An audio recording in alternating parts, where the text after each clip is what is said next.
At sa panibagong araw, panibagong isda na naman ang ating nabili para may malagay na naman ako sa aking aquarium. Boring kasi yung puro lang hipon, no?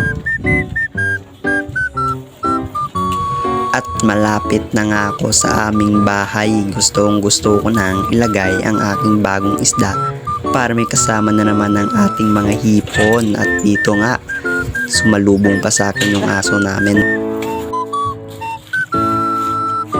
At dito, ilalagay ko muna sila sa aquarium. Pero, i-acclimate muna natin sila ng 15 to 30 minutes para di sila ma-water shock. Kailangan talagang i-acclimate yung mga isda natin para hindi sila ma-water shock at hindi mamatay.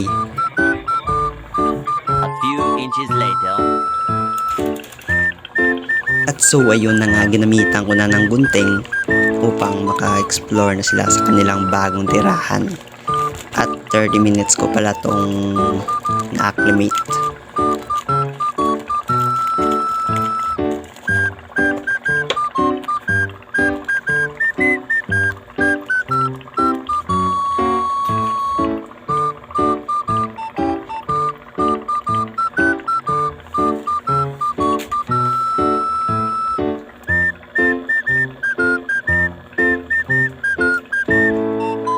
At ayun, nakalabas na silang lahat.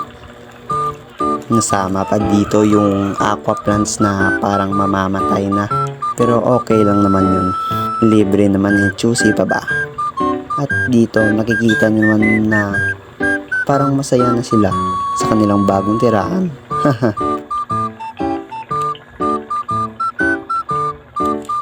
Dito yung hipon, nakikain lang, no? Ewan ko kung ano yung kinakain niya.